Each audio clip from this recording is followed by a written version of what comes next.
नमस्कार, जनप्रभात सुपरफास्ट में आपका स्वागत है। मैं हूं हेमेंद्र सिंह। एक नजर डालते हैं आज की सुर्खियों पर। बिहार चुनाव में एनडीए की जीत पर पीएम मोदी, भाजपा अध्यक्ष जेपी नड्डा और गृह मंत्री अमित शाह ने जनता का आभार जताया। अमित शाह और नड्डा समेत तमाम भाजपा नेताओं ने इस जीत का श्रेय प्रधानमंत्री नरेंद्र मोदी को दिया है। बिहार विधानसभा की सभी 243 सीटों के लिए परिणामों में एनडीए ने 125 सीटों के साथ बहुमत का जादुई आंकड़ा प्राप्त कर लिया है, जबकि महागठबंधन 110 सीटों पर सिमट कर रह गया। इस चुनाव में एआईएमआईएम ने 5, लोजपा बसपा ने 1-1 सीट जीती है। बिहार की राजनीति में अपनी अलग छवि बनाने वाले नीतीश कुमार 7वीं बार राज्य के सीएम की शपथ लेंगे। बता दें कि भाजपा ने कहा था कि जदयू की कम सीटें आएंगी तो भी उनके नेता नीतीश ही होंगे। भाजपा को 74 और जदयू को 43 सीटों पर जीत मिली है। बिहार विधानसभा चुनाव में सीएम नीतीश कुमार को बड़ा झटका लगा है। एक तरफ जहां इस चुनाव में उन्हें 28 सीटों का नुकसान हुआ है, वहीं दूसरी तरफ सरकार में शामिल 3 मंत्री सुरेश शर्मा, राम सेवक सिंह और कृष्ण नंदन वर्मा बुरी तरह से पराजित हुए हैं। बिहार विधानसभा चुनाव के साथ ही कई राज्यों में हुए उपचुनावों के नतीजों ने भाजपा को बड़ी राहत दी है। पार्टी ने मध्य प्रदेश में अपने दम पर बहुमत का आंकड़ा हासिल कर लिया है। 58 सीटों पर हुए उपचुनाव में भाजपा ने 40 सीटों पर कब्जा किया है। मध्य प्रदेश उपचुनाव में 2 पूर्व मंत्रियों समेत शिवराज सरकार के 14 मंत्रियों ने टाल ठोकी थी। इनमें 11 मंत्रियों ने जीत दर्ज कर ली है, जबकि इमरती देवी, इंदर सिंह कंसाना और गिरिराज दंडोतिया चुनाव हार गए हैं। इन तीनों ने डबरा, दिमनी और सुमावली सीट से चुनाव लड़ा था। यूपी उपचुनाव में भाजपा ने सभी सिटिंग 6 सीटें बरकरार रखने में सफलता पाई है, जबकि सपा ने मल्हनी सीट बरकरार रखी और नौगामा, सादात, देवरिया तथा टुंडला में दूसरे स्थान पर रही। मत प्रतिशत में भाजपा के बाद सपा दूसरे स्थान पर रही। बिहार चुनाव में एनडीए का घटक दल वीआईपी प्रमुख मुकेश सहनी को बड़ा झटका लगा है। सिमरी बख्तियारपुर सीट से खुद चुनाव लड़ रहे सहनी करीब 2000 सीटों से हार का सामना करना पड़ा है। इस सीट पर वीआईपी को आरजेडी ने हराया है। मध्य प्रदेश चुनाव में बड़ी जीत के बाद ज्योतिरादित्य सिंधिया ने कमलनाथ और दिग्विजय सिंह पर निशाना साधा। सिंधिया ने इन दोनों नेताओं को मध्य प्रदेश का सबसे बड़ा गद्दार बताया। उन्होंने कहा कि भाजपा पर लोगों का भरोसा कायम है, इसका श्रेय पीएम मोदी की नीतियों को जाता है। एमपी विधानसभा उपचुनाव में रिजल्ट पर दिग्विजय सिंह ने सिंधिया पर बड़ा हमला बोला है। दिग्विजय ने कहा कि लोग कहते थे कि सिंधिया के जाने पर कांग्रेस खत्म हो जाएगी, लेकिन अब नई कांग्रेस खड़ी हो गई है। साथ ही उपचुनाव में कई सीटें भी जीती है। कांग्रेस ने बिहार विधानसभा चुनाव में धांधली का आरोप लगाया है। कांग्रेस ने मुख्य प्रवक्ता रणदीप सुरजेवाला ने कहा कि एनडीए ने सत्ता का दुरुपयोग किया है। उन्होंने कहा कि कई सीटों पर महागठबंधन के प्रत्याशी जीते, लेकिन उन्हें प्रमाण पत्र के लिए लंबा इंतजार करना पड़ा। बिहार विधानसभा चुनाव में आरजेडी और कांग्रेस के आरोपों पर चुनाव आयोग ने जवाब दिया है। चुनाव आयोग ने कहा है कि वो कभी भी किसी के दबाव में नहीं रहा है। आरोप लगाना राजनीति से प्रेरित होता है। चुनाव आयोग ने कहा है कि बिहार में निष्पक्षता से चुनाव हुआ है। सेना प्रमुख जनरल एमएम नरवणे ने पूर्वी लद्दाख में जारी तनाव कम होने की उम्मीद जताई है। उन्होंने कहा कि दोनों देश किसी समझौते पर पहुंचने में सफल जरूर होंगे। भारत चीन के वरिष्ठ कमांडर पूर्वी लद्दाख में तनाव कम करने के तौर तरीकों पर वार्ता कर रहे हैं। सेना प्रमुख एडमिरल करमबीर सिंह ने गश्ती जहाजों के निर्माण के लिए भारत व अन्य देशों के बीच साझेदारी विकसित करने का सुझाव दिया। उन्होंने कहा कि भारत के पास ड्रोन, आईटी सक्षम सेवाएं और युद्धपोतों का रखरखाव और ओवरहॉल सेवाएं निर्यात करने का मौका है। कलकत्ता उच्च न्यायालय ने भाजपा नेता कैलाश विजयवर्गीय, मुकुल रॉय को बड़ी राहत दी है। कोर्ट ने मार्च निकालने के दौरान हुए उपद्रव की घटनाओं के संबंध में दर्ज प्राथमिकी के मामले की पुलिस जांच पर रोक लगा दी। याचिका पर अगली सुनवाई 26 नवंबर को होगी। केंद्र सरकार ग्रामीण क्षेत्रों में 1 लाख परिवारों की महिलाओं को डिजिटल क्षेत्र में सशक्त बनाएगी। आगामी 10 महीनों में इन महिलाओं को डिजिटल साक्षरता, रोजगार बढ़ाने और संचार कौशल जैसे विषयों में 70 घंटे की ट्रेनिंग करवाई जाएगी। सैन्य अदालत ने एक अहम फैसला सुनाते हुए केंद्र सरकार को मेजर जनरल रैंक के अफसरों के वेतन में बढ़ोतरी करने का निर्देश दिया है। एक मामले का निपटारा करते हुए कोर्ट ने कहा कि रक्षा सेवाओं में मेजर जनरल रैंक के अधिकारियों का वेतन कम है, इसलिए सरकार वृद्धि करे। भारतीय वैज्ञानिकों द्वारा विकसित फेलुदा जांच किट को अब दुनिया भर में उपलब्ध कराने पर काम शुरू हो चुका है। पहली बार भारत में खोजी और निर्मित कोविड-19 जांच किट का दुनिया भर में इस्तेमाल किया जाएगा। इसके लिए हर माह 10 लाख किट्स तैयार की जाएगी। भारत में कोरोना संक्रमितों का आंकड़ा 86,36,000 के पार पहुंच चुका है, जबकि अभी तक 12,75,071 लोग अपनी जान से हाथ धो बैठे हैं। देश में पिछले 24 घंटे में कोरोना के 44,281 नए मामले सामने आए हैं, जबकि 512 लोगों ने अपनी जान गंवाई है। अमेरिका में कोरोना महामारी की नई लहर से हाहाकार मच गया है। यहाँ पिछले 24 घंटों में कोरोना के 2 लाख से ज्यादा नए मामले सामने आए हैं। इसी के साथ देश में अब कोरोना से संक्रमित होने वाले लोगों की संख्या 10,55,09,184 हो गई है। टीवी पत्रकार अर्नब गोस्वामी ने बॉम्बे हाईकोर्ट के उस आदेश को सुप्रीम कोर्ट में चुनौती दी है, जिसमें कोर्ट ने 2018 में आत्महत्या के मामले में गोस्वामी को अंतरिम जमानत देने से इनकार कर दिया था। अब इस मामले में सुप्रीम कोर्ट आज सुनवाई करेगा। दिल्ली सरकार ने त्योहारों के दौरान मिलावटी मिठाइयों की बिक्री रोकने के लिए कार्रवाई तेज कर दी है। स्वास्थ्य मंत्री सत्येंद्र जैन ने कहा है कि नकली खोया के खिलाफ विशेष अभियान शुरू किया गया है। इस दौरान टीम ने 3200 किलोग्राम नकली खोया पकड़ा है। उत्तराखंड के सीएम त्रिवेंद्र रावत ने प्रदेश की ग्रीष्मकालीन राजधानी गैरसैंण में राज्य सचिवालय का शिलान्यास किया। इसे 110 करोड़ रुपए की लागत से बनाया जाएगा। बता दें कि सरकार ने इससे पहले गैरसैंण के भरारीसैंण में विधानसभा भवन बनाया था। हिमाचल सरकार ने बाहरी राज्यों के लिए HRTC की अतिरिक्त 14 बसें चलाने का फैसला किया है। ये बसें 11 से 13 नवंबर तक चलेंगी। सरकार ने बिलासपुर, हमीरपुर, चंबा, मंडी, शिमला, धर्मशाला समेत अन्य मुख्य डिपों से दिल्ली के लिए बसें भेजने के निर्देश जारी कर दिए हैं। यूपी के पीलीभीत से सपा के 2 पूर्व मंत्रियों समेत 40 लोगों पर कोरोना महामारी के तहत केस दर्ज किया गया है।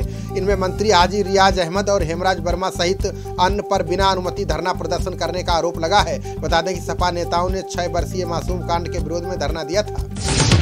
दिल्ली NCR में वायु प्रदूषण के खराब होते हालात का नोएडा पर सबसे बुरा असर पड़ा है। नोएडा में हवा की गुणवत्ता बहुत ही खराब स्थिति में पहुंच गई है। नोएडा में वायु गुणवत्ता सूचकांक 889 AQI रिकॉर्ड किया गया है, जो स्वास्थ्य के लिए बहुत ही हानिकारक है। यूपी के बाहुबली अतीक अहमद पर प्रयागराज प्रशासन कार्रवाई करने जा रहा है। प्रशासन गैंगस्टर एक्ट के तहत अतीक की 2 और संपत्तियों को कुर्क करेगा। ये दोनों संपत्तियां अतीक की पत्नी शाइस्ता परवीन के नाम है। म्यांमार में सत्तारूढ़ नेशनल लीग फॉर डेमोक्रेसी ने संसदीय चुनाव में जीत का दावा किया है। पार्टी प्रवक्ता ने बताया कि पार्टी मुखिया आंग सान सू को सरकार बनाने का बहुमत मिल गया है। उनकी पार्टी ने बहुमत के जादुई आंकड़े से ज्यादा सीटें जीती हैं। नोएडा के थाना सेक्टर 58 पुलिस ने 2 गांजा तस्करों को गिरफ्तार किया है। पुलिस ने इनके पास से करीब 3 किलोग्राम गांजा बरामद किया है। पुलिस ने बताया कि गाजियाबाद निवासी मंगल और इरफान को पकड़ा गया है। ये दोनों गांजे की तस्करी करते हैं। अमेरिका के अटॉर्नी जनरल विलियम बर ने राष्ट्रपति चुनाव में जांच के आदेश दिए हैं। ये जांच चुनाव परिणामों से पहले मतदान में अनियमितताओं पर होगी। इसकी जांच अमेरिका के संघीय अभियोजन करेंगे। बता दें कि ट्रंप ने चुनाव में गड़बड़ी के आरोप लगाए थे। एनडीए की जीत के बाद अब बैठकों का दौर शुरू हो चुका है। बिहार भाजपा अध्यक्ष संजय जायसवाल ने कहा कि एनडीए सरकार बनाने को तैयार है। इसके लिए शीर्ष नेतृत्व के निर्देश के अनुसार विधायक दल की बैठक में निर्णय लिया जाएगा। राजस्थान के सीएम अशोक गहलोत ने कहा है कि कोरोना महामारी के लिहाज से अगले 3 महीने चुनौती भरे हो सकते हैं। सीएम गहलोत ने कोरोना को लेकर राजधानी से ब्लॉक स्तर तक समीक्षा बैठक की। सीएम ने अधिकारियों को कोरोना को लेकर दिशा निर्देश जारी किए। राहुल गांधी अपने दोस्तों के साथ छुट्टियां मनाने आज जैसलमेर जाएंगे। सूत्रों ने बताया कि जैसलमेर में राहुल गांधी 2 दिन रुकने का कार्यक्रम है। इसको लेकर तैयारियां की जा रही हैं। सूत्रों ने बताया कि 10 लोगों के VIP मूवमेंट की तैयारी रखने के लिए प्रशासन को कहा गया है। कर्नाटक विधान परिषद की 3 सीटों पर भाजपा ने जीत हासिल की है। अब उच्च सदन में भाजपा सबसे बड़ी पार्टी बन गई है। भाजपा के सदस्यों की संख्या बढ़कर 30 हो गई है। बता दें कि 4 सीटों के लिए 28 अक्टूबर को मतदान हुआ था। तमिलनाडु सीएम पलानीस्वामी ने जांच के संबंध में CBI को दी गई आम सहमति को वापस लेने से इनकार कर दिया है। उन्होंने कहा है कि केरल समेत कुछ अन्य राज्यों की तरह इस तरह की कार्रवाई की आवश्यकता नहीं है। जांच एजेंसी को स्वतंत्र तरीके से काम करना देना चाहिए। बिहार में एनडीए की जीत पर चिराग पासवान ने नीतीश पर तंज कसा है। उन्होंने कहा कि बिहार चुनाव के नतीजे प्रधानमंत्री मोदी की जीत है। बिहार के लोगों ने प्रधानमंत्री पर भरोसा जताया, मुख्यमंत्री नीतीश पर नहीं। पासवान ने कहा कि हमें गर्व है कि उनकी पार्टी सत्ता के लिए झुकी नहीं। भाजपा के राष्ट्रीय महासचिव कैलाश विजयवर्गीय ने कहा कि बिहार के बाद अब बंगाल की बारी है। उन्होंने कहा कि बंगाल में भाजपा की जीत इससे भी अधिक बड़ी होगी। अगले साल होने वाले विधानसभा चुनाव में भाजपा पूर्ण बहुमत से सरकार बनाएगी। राजस्थान सीएम अशोक गहलोत ने कहा कि हस्तशिल्प और हथकरघा उद्योग को बढ़ावा देने की जरूरत है। इसके लिए उद्योग विभाग दिवाली पर उपहारों के रूप में स्थानीय उत्पादों को प्रोत्साहित करेगा। उन्होंने लोगों से अपील करते हुए कहा कि लोगों को देसी उत्पाद खरीदना चाहिए। कलकत्ता हाईकोर्ट ने पश्चिम बंगाल में छठ पूजा मनाने के लिए दिशा निर्देश जारी किए हैं। अदालत ने राज्य सरकार को निर्देश दिया कि आने वाले त्योहारों पर पटाखों पर लगे प्रतिबंध का कड़ाई से पालन कराया जाए। पटाखे जलाने से स्वास्थ्य संबंधी समस्याएं पैदा होती हैं। जम्मू कश्मीर के राज्यपाल मनोज सिन्हा ने शेरे कश्मीर चिकित्सा विज्ञान संस्थान के कर्मचारियों पर कड़ी कार्रवाई की है। सिन्हा ने इस संस्थान के पैरामेडिकल कर्मियों के निजी प्रैक्टिस पर पाबंदी लगा दी है। अगर कोई नियम का उल्लंघन करेगा तो दंडात्मक कार्रवाई होगी। पूर्वीय केंद्रीय मंत्री शहनवाज हुसैन ने बिहार परिणाम के बाद आरजेडी और कांग्रेस को नसीहत दी है। उन्होंने कहा कि गड़बड़ी के आरोप स्वस्थ लोकतांत्रिक परंपराओं के विपरीत हैं। दोनों पार्टियों को अपनी गतिविधियों का मूल्यांकन करना चाहिए। दूध और उससे निर्मित उत्पादों के निर्यात के लिए अब मानक प्रमाण पत्र अनिवार्य होगा। कंपनियों को सरकारी एजेंसियों से प्रमाण पत्र प्राप्त करना होगा। वाणिज्य मंत्रालय ने कहा कि अगर मानदंडों का अनुपालन नहीं किया जाएगा तो निर्यात को प्रतिबंधित किया जाएगा। स्वास्थ्य मंत्रालय ने कहा है कि कोरोना टीका उपलब्ध कराने के लिए सरकार लगी है। राष्ट्रीय विशेषज्ञ समूह की सभी घरेलू और विदेशी टीका निर्माताओं के साथ बातचीत चल रही है। बता दें कि बायोएनटेक SE ने अपने टीके को 90% तक असरदार बताया है। बिहार विधानसभा चुनाव में हिलसा सीट पर सबसे कम वोटों से जीत हुई है। यहां महज 12 वोटों के अंतर से जेडीयू के कृष्ण मुरारी शरण ने आरजेडी के शक्ति सिंह यादव को हराया है। वहीं आरजेडी ने वोटों की गिनती में गड़बड़ी का आरोप लगाया। एम्स दिल्ली के निदेशक ने वायु प्रदूषण पर सख्त चेतावनी दी है। उन्होंने कहा कि कोरोना के बीच वायु प्रदूषण को नियंत्रित करने के लिए टिकाऊ समाधानों की तत्काल जरूरत है। अगर ऐसा नहीं किया गया तो वायु प्रदूषण से बीमारी का प्रकोप और भी बढ़ जाएगा।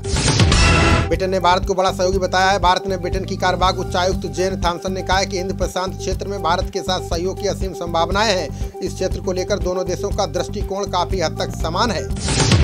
रोहित शर्मा की कप्तानी में मुंबई ने 5वीं बार आईपीएल का खिताब अपने नाम किया। दुबई में खेले गए फाइनल मुकाबले में दिल्ली ने 7 विकेट पर 156 रन बनाए। जवाब में मुंबई ने रोहित की 68 रन की पारी की मदद से 19वें ओवर में 5 विकेट खोकर लक्ष्य हासिल कर लिया। आईपीएल विजेता मुंबई इंडियंस को 20 करोड़ रुपए का इनाम मिला, जबकि हारने वाली टीम को 12.5 करोड़ रुपए दिए गए। इससे पहले खबरें थी कि कोरोना महामारी के चलते बीसीसीआई इस बार विजेता टीम को पहले से तय रकम में कटौती कर सकती है। ऑस्ट्रेलिया ने घोषणा की है कि भारत के खिलाफ 17 दिसंबर से खेले जा रहे पहले दिन रात टेस्ट में 27,000 दर्शक मौजूद होंगे, जो स्टेडियम की क्षमता का 50% है। भारतीय टीम ऑस्ट्रेलिया में 3 वनडे, 3 टी20 और 4 टेस्ट खेलेगी। दौर की शुरुआत 27 नवंबर से होगी।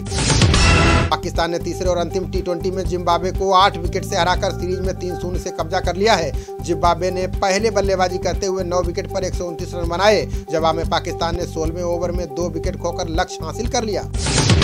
खबरों का सिलसिला जारी रहेगा। देखते रहिए जनप्रवाद। नमस्कार।